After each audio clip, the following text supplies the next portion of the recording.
আমরা চাই কম দফাতে ভোট হোক, যত কম মিনিমাম দফাতে, কিন্তু নিরাপত্তায় কোনো সমঝোতা না করে। আমরা চাই না কোচবিহারে ভোট দিয়ে সকালবেলা 3 দিন পরে মালদাতে ভোট দিয়ে, তার 3 দিন পরে বারাসাতে এসে ভোট দিয়ে, তারপরে এসে ভবানীপুরে ভোট ছাড়ুক কালি তুলতে তুলতে। এই জিনিস চাই না। রুমা পাল আমাদের প্রতিনিধি সরাসরি রয়েছেন আমাদের সঙ্গে। রুমা, একেবারে নির্বাচন কমিশনের ফুল বেঞ্চ যখন এখানে এসেছিল, দফায় দফায় বৈঠক করেছিল, একেবারে মুখ্য নির্বাচন কমিশনার বার্তা দিয়েছিলেন এ রাজ্যে এবার একেবারে অবাধ, শান্তিপূর্ণ, রক্তপাতহীন ভোট করাতে তারা বদ্ধপরিকর। ইতিমধ্যেই রাজ্যে এসে গিয়েছে কেন্দ্রীয় বাহিনী। মুখ্য নির্বাচন কমিশনার তিনি নিজেও জানিয়েছেন কদফায় ভোট হবে সেটা রাজ্যের আইন শৃঙ্খলা পরিস্থিতির উপর নির্ভর করবে। আর আজ ভোট ঘোষণা হতে চলেছে। দেখো, জানিয়ে রাখি, যখন মুখ্য নির্বাচন কমিশনের ফুল বেঞ্চ এসেছিল সে সময় কিন্তু এনফোর্সমেন্ট এজেন্সি এবং যারা জেলা নির্বাচনী আধিকারিক, জেলা শাসক যারা রয়েছেন এবং পুলিশ সুপার রয়েছেন, পুলিশের আধিকারিক কর্তাদের প্রত্যেকের সাথে কথা বলেছিলেন।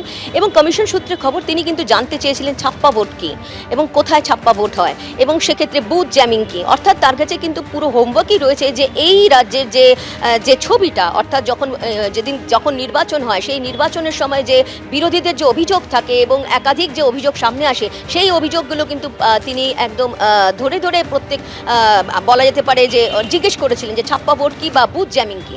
অর্থাৎ এই চিত্রটা যেন আর না দেখা যায় সেই কারণেই কিন্তু বার্তা দিতে চেয়েছিলেন। এবং ওয়েবকাস্টিংয়ের কথাটা আরও একবার বলে রাখি যে যত দফাতেই হোক না কেন নির্বাচন কমিশন ওয়েবকাস্টিংয়ের উপর জোর দিচ্ছে, গতবারও দিয়েছিল, কিন্তু দেখা যাচ্ছে যে বুথের বাইরে ভেতরে সব জায়গায় কিন্তু একদম সিসিটিভি থাকবে, ওয়েবকাস্টিং হবে। কারণ ওয়েবকাস্ট নিয়ে কিন্তু একাধিক অভিযোগ পরবর্তীতে দেখা যায়।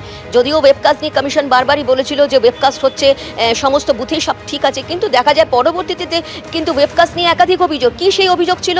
সেখানে অভিযোগ ছিল যে কোথাও ব্ল্যাঙ্ক হয়ে গেছে, কোথাও ধরা পড়েনি, সিসিটিভির মুখ ঘুরিয়ে দেওয়া হয়েছে, একাধিক চিত্র সামনে এসেছে। এবার ক্ষেত্রে কিন্তু নির্বাচন কমিশন যা জানা গেছে সেক্ষেত্রে কিন্তু যে রিপোলের কিন্তু সঙ্গে সঙ্গে করে দেবে। কোথাও যদি সিসিটিভি ঘোরানো থাকে, মুখ ঘোরানো থাকে, বা দেখা যায় যে কোথাও যে একদম ইভিএমে কোথাও যদি দেখা যায় যে অভিযোগ যদি সামনে আসে, কোথাও যদি একদম সেলোটেপ লাগানো ছিল বা এরম ধরনের অভিযোগ আসে, সেক্ষেত্রে কিন্তু তারা ওখানে কিন্তু রিপোল করে দেবেন, এমনটা কিন্তু তিনি বার্তা দিয়ে গেছেন। এমনটাই কিন্তু কমিশন সূত্রে খবর। অর্থাৎ আজকে ভোট ঘোষণা হলেও এই ভোট ঘোষণার সাথে সাথে কিন্তু হিংসা মুক্ত একটা পরিবেশ তৈরি করার ক্ষেত্রে বারবার নির্বাচন কমিশন বলেছে। এবং এটাও ঠিক, এসআইআর বিষয়টা কিন্তু সবথেকে বড় প্রশ্ন ছিল। এসআইআর এখনও যেটা জুডিশিয়াল অফিসাররা তারা এই বিবেচনাধীন রয়েছেন, শুক্রবার পর্যন্ত 15 লক্ষ এরকম বিবেচনাধীন যারা নিষ্পত্তি হয়েছে। এখন দুদিন আরও সময় যাবে, আগামী সপ্তাহে সেই লিস্ট আবার ফাইনাল লিস্টের সাথে জুড়ে যাবে, এমনটাই কমিশন সূত্রে খবর। এবং জানিয়ে রাখি, এই ভোট ঘোষণা হওয়ার পরই কিন্তু মুখ্য নির্বাচনী আধিকারিকের দপ্তরে, আজকে নয় এবং এর মধ্যেই আজকে যেহেতু ঘোষণা হবে, কালকে হতে পারে, সেক্ষেত্রে সমস্ত রাজনৈতিক দলের অল পার্টি মিট ডাকা হবে এবং তাদের নিয়ে কথাবার্তা হবে। এবং সেক্ষেত্রে তারা যে কী চাইছেন, তাদের কি বক্তব্য বা অভিযোগ, সেটা কিন্তু নির্বাচন কমিশন আরও একবার শুনবে। গোটা ছবিটা কিন্তু স্পষ্ট হবে আজ বিকেল 4টের পর। অনেক ধন্যবাদ। প্রধানমন্ত্রী নরেন্দ্র মোদীর ব্রিগেডের দিনে অর্থাৎ গতকালই কিন্তু রণক্ষেত্র হয়ে উঠল গিরিশ পাল। 9 জনকে এই ঘটনায় গ্রেপ্তার করা হয়েছে। রাজ্যের মন্ত্রী শশী পাজা, তার বাড়ির সামনে পুলিশ মোতায়েন করা হয়েছে। অশান্তি রুখতে সকাল থেকেই এলাকায় রুট মার্চ করল কেন্দ্রীয় বাহিনী। গতকাল 4 জনকে গ্রেপ্তার করা হয়েছিল, আজ আরও 5 জন গ্রেপ্তার। তিনি জানাচ্ছেন যে তিনি নিজে আক্রান্ত হয়েছেন, তার বাড়ি, তার দরজা জানলা সেগুলো ভাঙচুর করা হয়েছে।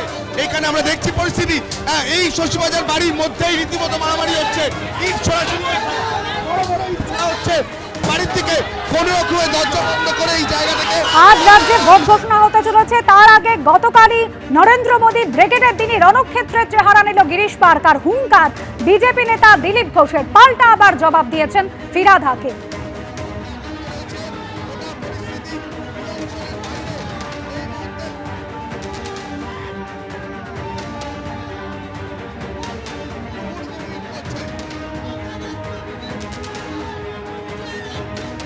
আমি আজকে আহ্বান করছি আমার কর্মীদের এবং সাধারণ মানুষকে, টিএমসির গুন্ডাগর্দি, দাদাগিরি, লুটপাট অনেক সহ্য করেছে মানুষ।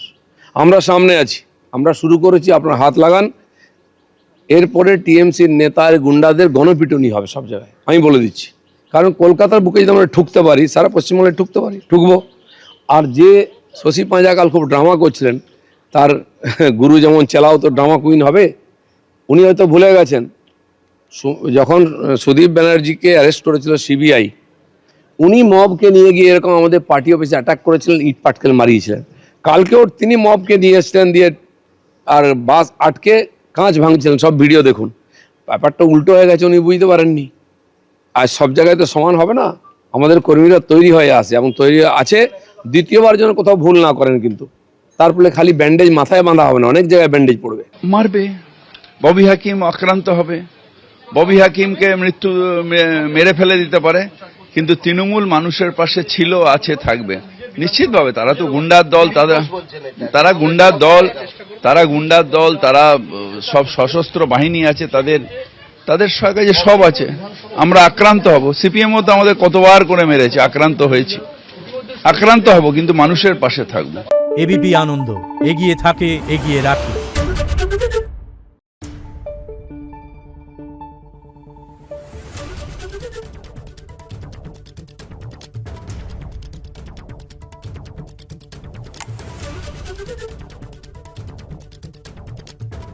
Thank you.